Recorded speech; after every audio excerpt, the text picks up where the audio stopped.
Hey there, everybody. Welcome back to the Betting Pros podcast. I am your host, Dan Harris. You can find me on Twitter at DanHarris80. It's time to take an early look at the Week 8 NFL lines. To do that with me is our old friend, Matt Perault. You know him, host of the Daily Juice podcast. Find him on Twitter at Sports Talk Matt. Matt, thanks for popping on with me today. How was your Sunday for the NFL? It was okay. It ended with me losing a teaser on Monday night by a half a point. Just kind of how things go. I had bet the same game teaser about a half an hour earlier. I would have gotten 42 and not 41 and a half, and the game fell 48. So I had 47 and a half. So that was kind of a bummer. I had the Colts plus 9.5. So not the way that I wanted to end the week, but decent week on the props. And the Chiefs really were the only game I completely whiffed on. Yeah. So I'll take that. Yeah. One bad whiff. That's it. That was something there. I mean, right side, wrong side doesn't really matter, but I still think the under was very clearly the right side on that Colts San Francisco game. I mean, the pass interference calls were just like nonstop and driving them down the field and everything like that. But it is what it is. Let's rebound here, but let's take an early look. And again, some news, as we say, we were recording this on Monday afternoon. News just broke about Davante Adams, which will obviously impact probably the spread, I assume, and how we feel about the Thursday night game. But before we do, I'll remind you about two things. First, as you guys know, this podcast is brought to you by BetMGM. So our latest offer, you bet $10 for new customers, you win $200 if the team that you bet on in an NFL game scores a touchdown. So that's $10, win $200 in free bets. If the team that you bet on scores a touchdown, when you use the code JUICE100, and we have Matt Perault here, of course, which is where that code comes from his podcast, The Daily Juice. Second, we are giving away a signed Saquon Barkley jersey. Entry is very simple. Leave a review for this show on Apple Podcasts or CastBox. Go to bettingpros.com/review. That is it. If you're subscribed to our YouTube channel at youtube.com/bettingpros, you get 3 times the entries. Also, there are a lot of benefits. Matt, videos, the Daily Juice podcast every single day, like a true champion right there. Matt and I do a live stream every Sunday morning from 11 a.m. to 12 p.m. Eastern, so it's a great thing to do anyway. So subscribe there to youtube.com/bettingpros, and also go ahead and leave a review for the show and enter to win a signed Saquon Barkley jersey. Matt, you ready to get into it? Let's go. Big news, Thursday night game. Just found out Davante Adams on the reserve COVID list. I haven't seen him officially ruled out, but I assume he's out. That is right now the Cardinals laying 4.5 points at home, and the total is, it's fine, I totally messed up on the total. Give me a second. It is 52.5. What do you think right now, and does the Adams injury do anything for you? Well, number opened up at 3.5. It's already moved to 4.5. So I'll tell you what the Adams news is. It's worth a point, which is pretty. If you look at what no, wide you know what, receivers that was before are Adams, unless they knew that the line would move was before Adams. Just so you know. Okay, but it was open at 3.5, and the move went to 4.5. So the first move, when the number opened, the first move was towards the Cardinals. So I guess with the Adams news, has anyone taken it off the board? Is it still on the board? I'll take a look right now, but last I checked, it was still on. But so what? So yeah, I mean, I would say the money for the Cardinals is going to come pouring in here without Adams, because you're talking about the number one security blanket, number one wide receiver in the NFL, and really the guy who moves the offense for the Green Bay Packers up against the defense for the Cardinals has been surprisingly good this season. And I mean, the number one point differential offensive defense right now for the Cardinals, and the Cardinals have given up 40 points fewer than anybody else in their division right now. So that defense has been very good, and it was going to be a test anyway for the Packers to score on the road. Although Aaron Rodgers' numbers in primetime are quite impressive. He's 10-5 straight up, 10-4-1 against the number playing on Thursday Night Football. But I think without his star wide receiver, I think right now this 4.5 point number, I would jump on it before it gets to be any higher. Too late. I think the Cardinals on the right side. Too late. Oh. Six now, yep. And the total has dropped to 50.5.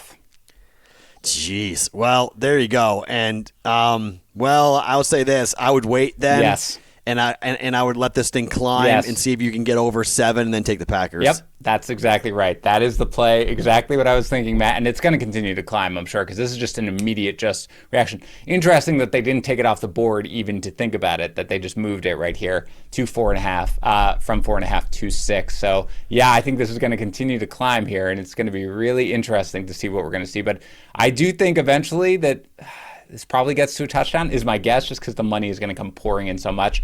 And once it gets past there, yeah, I will take a bite here on the Packers for sure, because it is still Aaron Rodgers, still a team with a decent defense. And the Cardinals, at some point, Matt, are due for a letdown.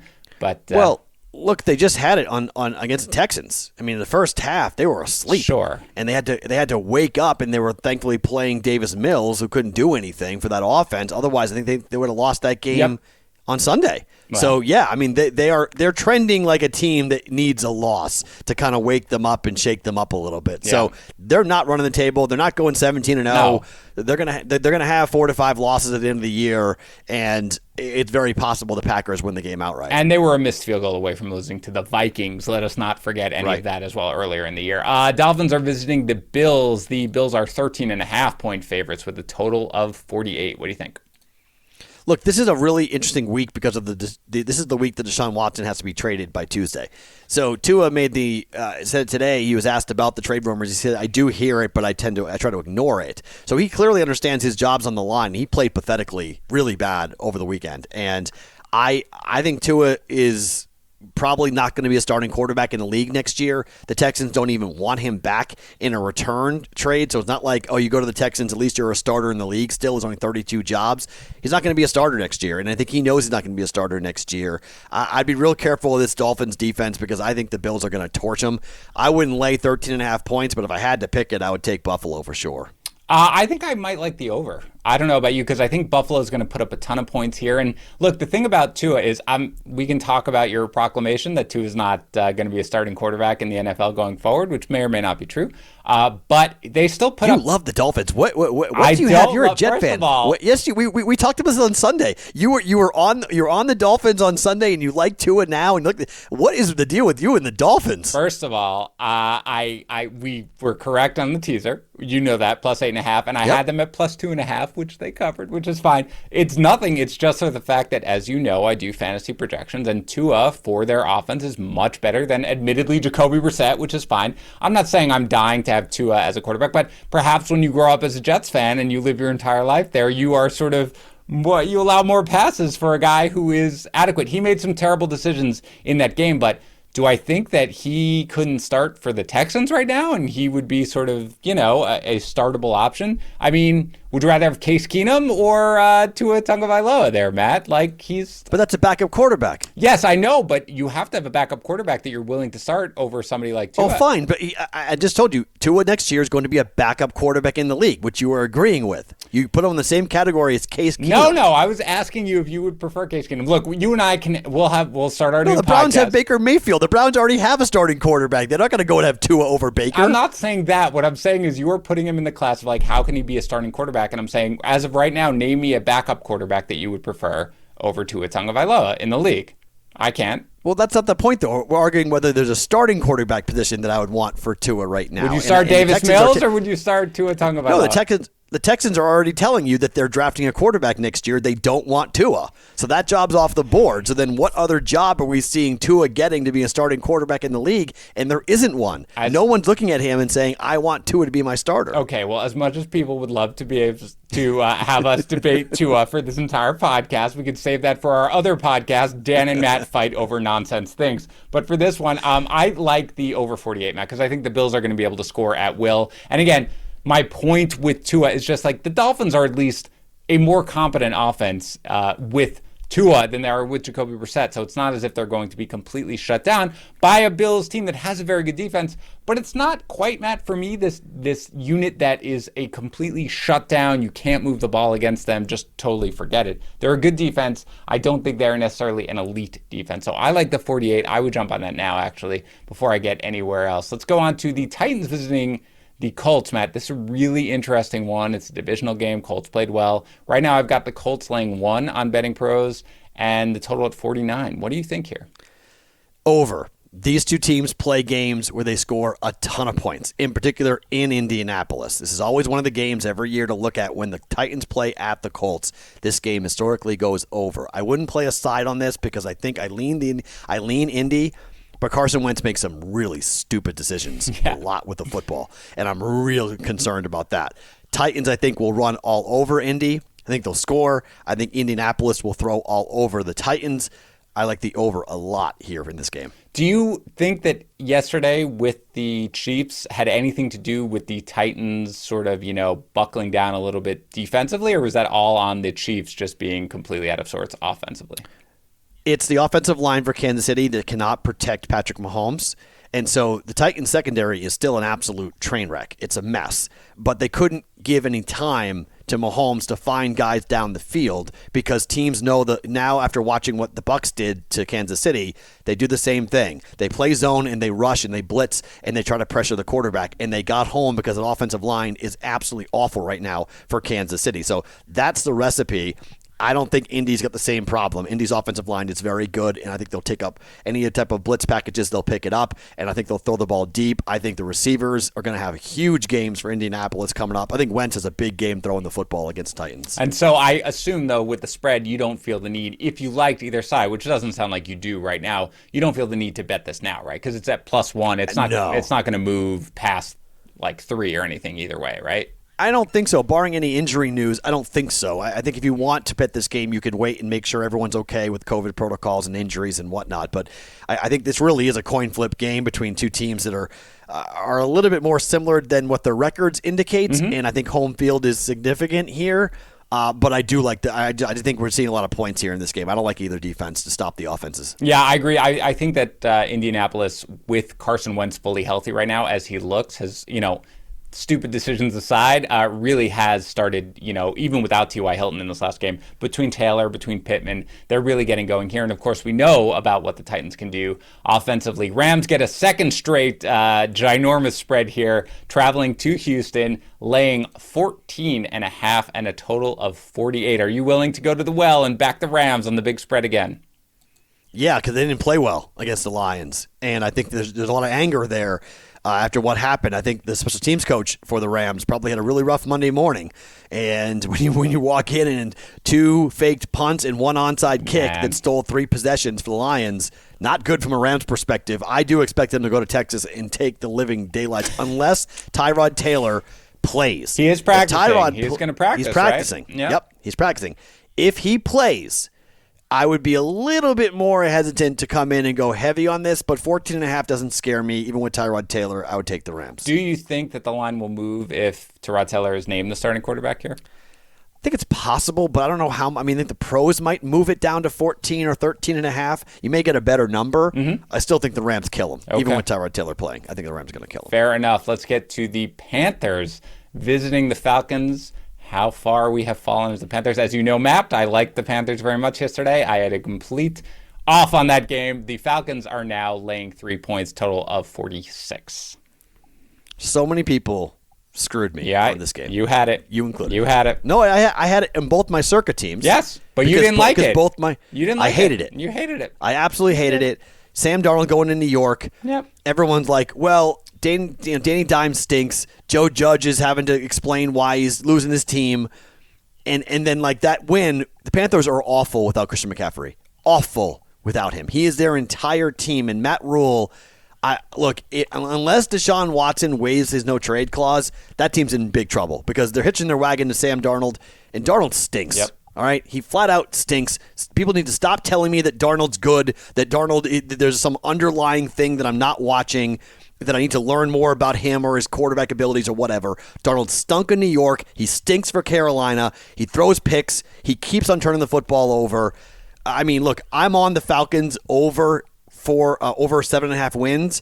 So I like the Falcons here laying 3 points at home against this Panthers team until McCaffrey comes back. The Panthers are a fade, hard fade. Yeah, I can't take the Falcons. I tell you that. I can't take the Panthers. I tell you that. Like, there's no way that you can take them after watching what we saw in that game. And again, they were getting he was getting pressured. They were, Chuba Hubbard couldn't find any running room against the Giants, right, who get no pressure whatsoever. It was just insane. That team looks in disarray. I'm very concerned about him.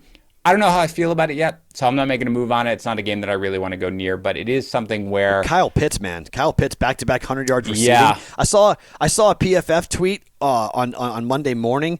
Kyle Pitts has not dropped a ball thrown to him since 2019 at Florida. Kyle Pitts is a unicorn at the tight end position. What's so funny, dude, is that like I if I'm switching around, I got a bunch of different TVs going at once, and I'm looking at a bunch of different games. Like, I don't realize it's Pitts because he looks like a wide receiver at first. Like, until I see the number, he looks like a wide receiver, but he's built like a tight end. Like, those guys, it's just incredible to watch. And what's great is, again, we thought maybe like whether or not it's just that they needed a little time under Arthur Smith, and this is still when Calvin Ridley's not even playing that well, right? He didn't look great yesterday, even though he got 10 targets, he found the end zone, didn't look great.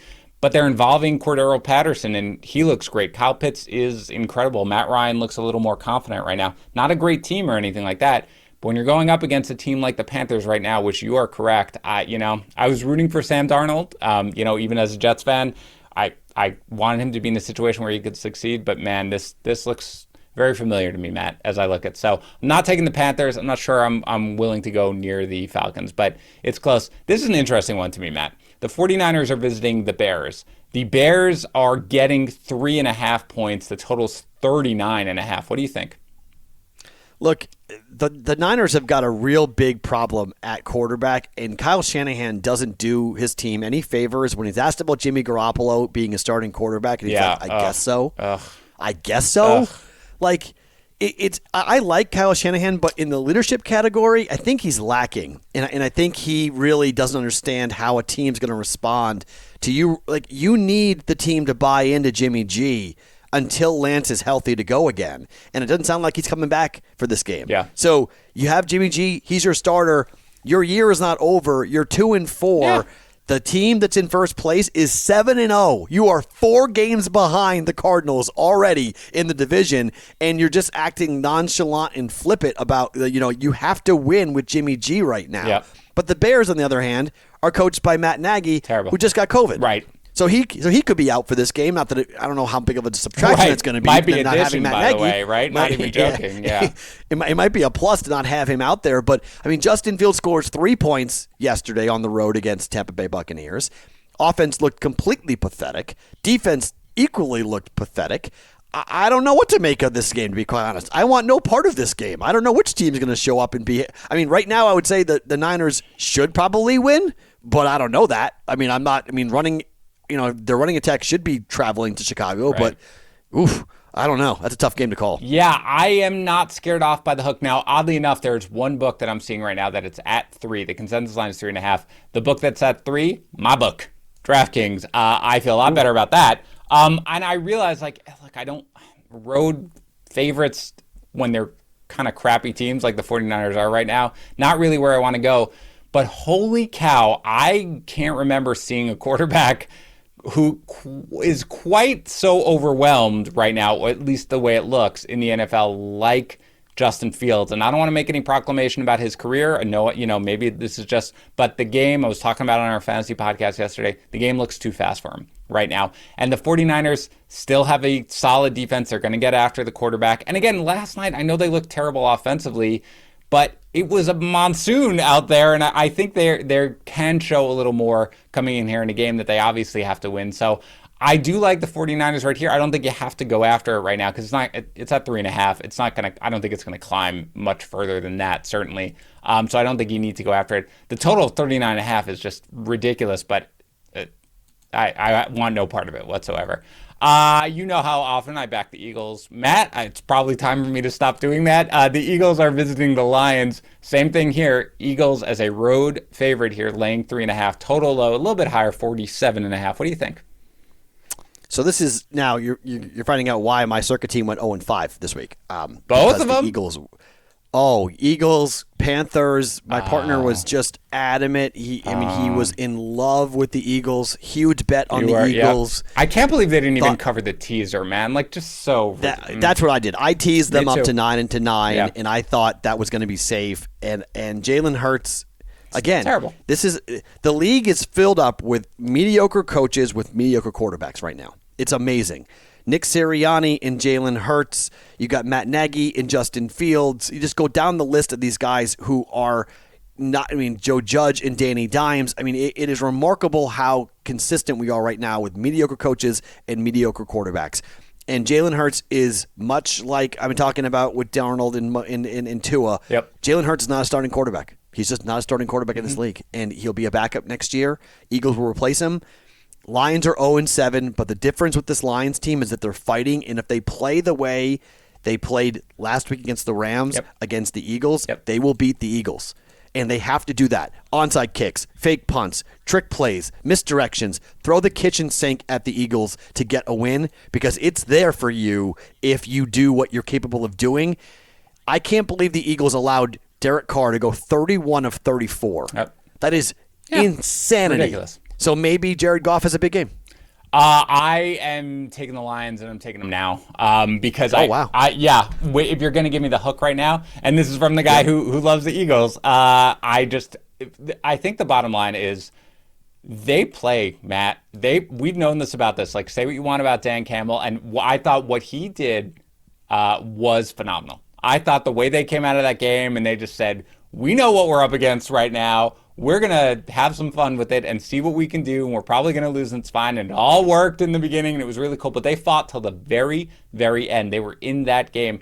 And you're going to say that they're home right now against an Eagles team that looks terrible, that's probably not going to have Miles Sanders, even if that is not a huge deal, but that just looks in complete disarray, and you're going to give me the hook right now? There's a lot of threes out there as well. I don't love it quite as 3. But if you're giving me the hook, I'm doing it now because I don't want it to drop to 3, and I think it might. I think this strikes me, Matt, as something where sharp bettors, maybe I'm wrong, are going to come in on the Lions here, and it's going to get down to 3. So I would take it now when it's 3.5. Let's get to the game that everybody wants to watch, the Bengals visiting the Jets. The Bengals are laying 9.5 here, and the total, hold on, I just had it up, and I lost it somehow. It's coming. I will give you the total in a second, but give me the spread here. 9.5. for the Bengals. Oh, I got it. And the total is 43.5. Sorry. What am I missing? Why is it this 14? Yeah. Correct. Backup quarterback for the Jets. Okay, backup quarterback. You're not going to have in Zach Wilson for 2 to 4 weeks with the sprained MCL. You've got a receiver in Jamar Chase who just broke the record for the most receiving yards in his first 7 weeks ever. Yep. And Burrow is ripping apart defenses like crazy and just carved up the Ravens on the road. Yep. Now going to the Jets. Why isn't this higher? I would DraftKings is at 9. 9 at DraftKings as well, yeah. Give me the Bengals -9. So what about 9.5 at where it is at a lot of other Fine, books? 9.5. Yeah. Anything below double digits, give me the Bengals. Do you worry though, Matt? I mean, you know the industry as well as anybody else. Do you worry when I'm in complete agreement with you. Mike White when you look at what happened this weekend and what we're looking at going forward, you see a line like this that screams at you, how do I not push all my chips in on the Bengals? Does that worry you at all just because of it? Well, look, the Patriots were the same thing. Patriots were 7-point favorites at home, and everyone was like, here comes the trap, here comes the hook. It went to 7.5, and the pros hammered the Jets. Patriots scored 53 points on this team. I mean, Mac Jones scored 53 points on this team. I'm aware. What is Burrow going to do? Yeah. What is Burrow going to do? I mean, come on now. I guess if you want to build a case for it, you could say, well, it's obviously a quote-unquote letdown spot for the Bengals, and they could be looking ahead. Of course, they've got the Browns the week after that, a divisional game. But still, realistically, I agree with you. And do it now, I would, because it's got to climb to 10. It's got to climb to 10 without a question. So I'm going to bet it now as well. And again, DraftKings 9, a little bit better for me. Steelers visiting the Browns here, Matt. The Browns are laying 3.5 points, and the total is 42.5. Yeah, this is a stay-away game for me. I think these are the old black and blue divisional type of games that could go any which way. And the injury to Baker and whether or not he's playing, I think he's going to be dealing with that pain for the entire year, and he can't run. Now he's got a broken because he's popped it out of the socket so many times that he broke the shoulder, the actual the humerus socket itself. Yeah, right. Yeah, he broke that bone because it's popping out so many times, which is like the number one concern. It happened to me when it came out 3 times. The reason why they went in and did surgery finally with me was because they're like, if you keep doing this, you're going to it's going to be a lot more painful in a longer term surgery, longer term recovery, because you're going to break the bone because you're just constantly, So like they're like, we have to go in and fix this now. Otherwise, you could have some real big problems. You're lucky that you haven't broken it yet. So it's like, okay, so I got to go in and get it taken care of. So I've had the same surgery, and it's extremely painful when that shoulder comes out. it is unlike anything I've ever felt in my life because of the overall pulsing and throbbing and this the is a terrible. This is a terrible 1 minute of podcasting right now. I'm going to go vomit. It's awful. Go ahead. It so hurts. It's awful. So, I mean, I can't believe Baker went back into the game. I mean, it's unbelievable how tough that kid is to go in there and with that injury and get hit by 350-pound men. I mean, no, thank you. Yeah. But on the other side, I mean, the Steelers catching 3.5 points is pretty attractive, but I hate that Steeler offense. I know. So, I this is a no play for me. Yeah, I lean Steelers, to be honest. And if you like it for me, I would do it now just in case it gets to 3, because I do think that the Browns are going to be a little overvalued based on what we saw with Denver, which I think was a lot more about Denver. Now, Nick Chubb's going to return here, but you got the Steelers off a bye. You've got them as underdogs, which I always much prefer them under Tomlin, just as a road underdog here. And they also are starting to play a little bit better. Ben looks a little bit better. The offensive line looked a little bit better, and I think the Browns here are a little overvalued. So I personally would do the Steelers, and I would take them now. But again, it's not something where I'm going to run in, because these divisional games, you really never know how it's going to be, regardless of if Mayfield plays. Jaguars are visiting the Seahawks, Matt. We don't know anything that happens tonight, of course, with the Seahawks, because we're recording this before they play here on Monday night against the Saints. But as of right now, they are laying 3.5 points to the Jaguars, and the total is 43.5. What do you think? I mean, what do you do with this? This, to me, if Seattle plays poorly, this is a game the Jaguars can win. And I just need to watch and see the Seattle defense as to how they are against the pass. I mean, the DJ Chark injury being out for the year stinks for this offense, for the Jaguars. They've already beaten the Dolphins. They had the bye last week off of the trip to London. And so now here they are preparing for a Seattle team that might be 2-5 at home without Russ.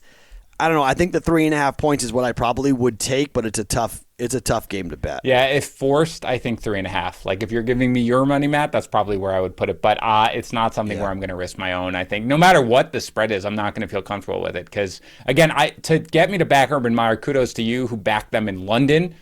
Crazy man that you were, and that turned out correct. It turned out correctly. What do you want? You had a lot of good reads there with that, but I probably can too. But again, I want no part of Seattle with Geno Smith, so I'm probably staying away. Your team, Matt, is going to Los Angeles high off a giant win there. The Chargers are laying 5.5, coming off a bye. The total is 48.5. Man, I got to do a lot of research on this, okay? Because the initial read for most people is going to be 1, letdown, 2, Justin Herbert, 3, road trip to California, right? Mm-hmm. Here's the thing, though. The Patriots against the Chargers I got to go back and watch that game last year because they should have won this game last year at Los Angeles against the Chargers. This is one of the games where there were mistakes made by Cam Newton that cost the team, but they had a really good game plan up against that Chargers defense, and they were right there to win the game. So I need to do more. My initial lean is Patriots catching 5.5, but I need to go and do some real research as to how this team's going to approach, because they did the dink and dunk last year with Cam, and the red zone offense really bogged down. They couldn't get Cam in the end zone as much as they would have liked. This is a game where Herbert might get flustered a little bit, and the Patriots might be able to throw a defense at him that confuses him. He's not a rookie, but he's a second-year player who's played pretty well this year.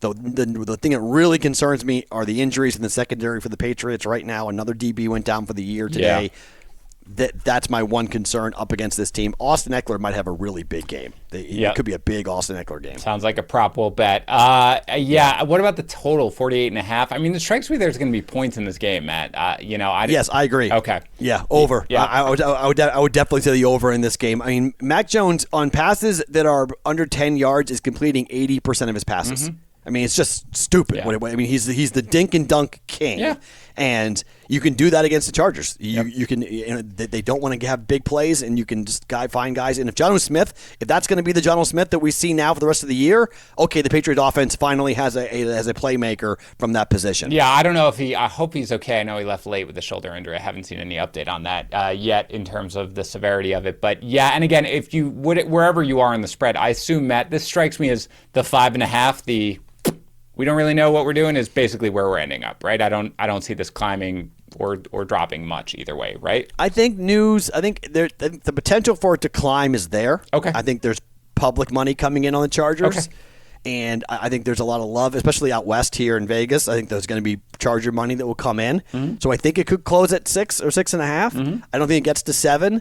But I think that's why I'm not going to bet it, because I'm going to wait and see how high this number could get to. If I get 6.5, it would be awesome. If you give me 6.5, I'm on the Patriots. Okay, I love it. Washington is visiting Denver. The Broncos are laying 3 points. The total is, as always, pretty low, 43.5. What do you think?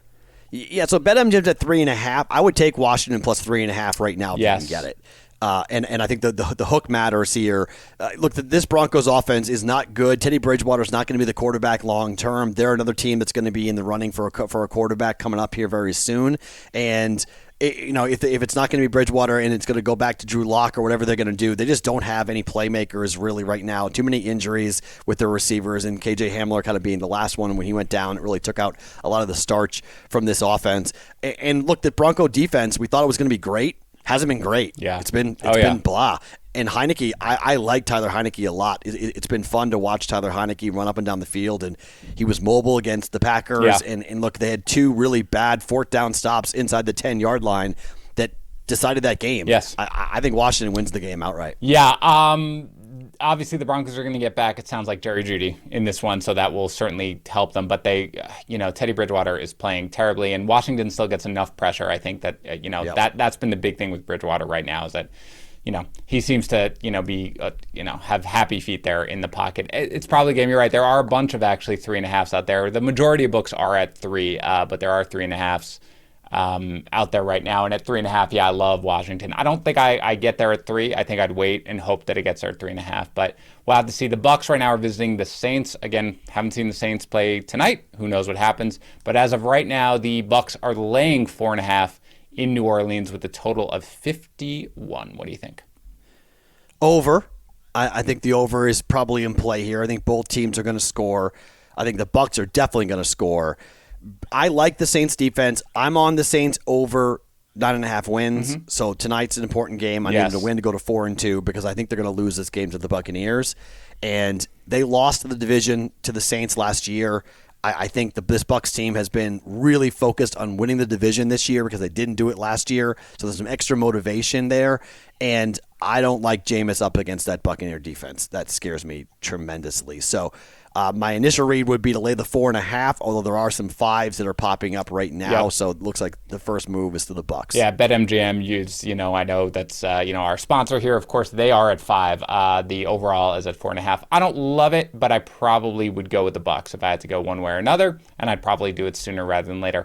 This one I'm confused about a little bit, Matt, so hopefully you can walk me through it. The Cowboys are visiting the Vikings on Sunday Night Football, so a nationally televised game. The Cowboys are anywhere between 2 at BetMGM, but consensus line of 2.5, and the total is 54.5. What do you think about this? I'm going to get pressed here because the Vikings are on my no-bet list. And this is a standalone game in primetime, so we always, for the juice, we always like to have plays on it because I know everyone's watching it, so we like to get involved. I don't know what to do with this game, I'm going to be honest here, because my first read would be to, if you buy points, to buy the 2.5 to 3 and take the Vikings as a 3-point home dog. But I am awful with Viking games, and I'm not as high on the Cowboys as everybody else. Yeah, I don't like their defense. Okay. So I don't like their defense, and I think everybody is just so in love with the Cowboys because it's Dak and they're 5-1. I don't think they're I think they're good. I just don't think they're as good as everyone thinks that they are. If I had to bet it, I'd take the Vikings. Yeah, that's interesting because when I saw it, I would have expected this spread to be, especially given how public the Cowboys usually are and how well they've been playing, and coming off now the bye, which I realize the Vikings are as well, that it would have been 3 or, even 3.5 and them wanting to get the public to take the Vikings, because this is a line I think that says, even though they're on the road, to take the Cowboys. So I'm a little surprised by it. I agree. The Vikings, I feel like, are a team, and it's not just you, it's not just me, it's probably the vast majority of bettors have no idea what to do with, because at times, right, they come up and, they make their showing, and then you think like it's going to be something good, and then they just aren't there. No idea what to do with them. Kirk Cousins in primetime, always a little nerve-wracking. I still lean the Cowboys, Matt, if it's under a field goal. Because I do have more faith. I agree their defense isn't quite as good as people think it is. They are just more opportunistic. They cause a lot of turnovers and stuff like that. That's not going to go on forever. And Kirk Cousins has played better, excellent, I think, for the most part this year. But still, man, I don't know. It's weird. I will lean the Cowboys, but I'm not going to make my final proclamation about it yet. Now, a Monday night game here. The Giants are visiting the Chiefs. The consensus spread here is 10. The Chiefs are laying 10. The total is 52. Patrick Mahomes apparently is going to be fine. Clear concussion protocol. That's good. The Giants have 40,000 injuries that we are waiting to see about. So what do you think here at 10? Why the Chiefs and Clemson? They're both laying double digits this weekend, and I cannot figure out why. I don't care who the Chiefs are playing. Why are they laying 10 points? I know it's the Giants. The Giants. But they're a mess. They are a mess. The Chiefs are an absolute mess. Yeah. And, I mean, fine. Maybe they go ahead and destroy the Giants, but this screams teaser. Like, take this thing down to 4 and take Kansas City, because I don't like this game at all, but I don't trust them to cover 10. I just don't. Yeah, I mean, it's rare you trust the Chiefs to cover, just generally speaking, but I don't know, Matt. At 10 is it's a trap. Yeah. Oh, I agree. It's a trap. Oh, I know it. I'm not going near it. Out of curiosity, where does this? Let's assume, obviously, everybody in the Chiefs, we know Mahomes is healthy. Let's assume the Giants are probably not getting back Saquon Barkley. That's my guess. But let's assume they're getting back Sterling Shepard. They're getting back, a couple pieces or something here or there. Where do you think this line ends up? 10? 11 and a half. You think it goes up? Oh yeah. This line's not going down. Okay. No way. All right. So if you like this line's going up. So then you Absolutely. wait. You wait then for the Giants. And if you And if you want to tease it down, you do it now. If you want, I mean, to me, it's more or less getting it below 7 is going to be the most important thing. Okay. So this number is not going. It's not going to go to 13. Okay. I'd be stunned if it's that much movement where you get 3 points, so it goes to 13. I don't think so. All right. So I think 11 and a half. I think the line will close under 12. All right, Matt. The Giants' offense stinks. The Chiefs scored 3 points against the Titans. The total of 52 or 52 and a half. Any thoughts on it whatsoever? I would go under, but I'm not betting primetime unders. Forget it. Yeah. I want no part of primetime unders because of what we talked about right at the top. Yeah. These referees are throwing flags on pass interference. Oh. You breathe on somebody, and a flag's coming out, in particular in the red zone. That's it. So, just no. I mean, the Colts got 3 touchdowns on pass interference calls last night. That was a bad beat, Matt. Bad beat. It's all right. Don't worry about it. Matt, thank you so much for joining me. I was glad. I wanted to have you on here, at least for one of these early ones. We don't get a chance to talk as much as we used to. Remind everybody, of course, Daily Juice, but remind everybody where we find more of you. At Sports Talk Matt on Twitter, Daily Juice on our BettingPros YouTube channel for the video, and then wherever you get your audio podcasts, just go and search the Daily Juice and you'll find us like everywhere, like even Audible. You can find us everywhere. It's on every audio platform. You will find the Daily Juice. And again, the Daily Juice, I don't just say it because it's under the BettingPros umbrella. It is one of my favorite podcasts for sure. It's a great listen. Matt does a great job. He records it no matter what. He's been in the hospital. He's had no cell service. He's done everything he can. And again, don't forget, guys, check out our Discord over there, bettingpros.com/chat. Matt is in there all the time. I'm being pulled in there more and more, and I can't get away. It's fine. It's fantastic. Tons of people in there. Great talking about every possible betting angle. In the meantime, enjoy the rest of your week, everybody. We'll be back later this week with the college football betting podcast. And then again on Thursday, giving our best bets for the NFL Sunday. I will talk to you then.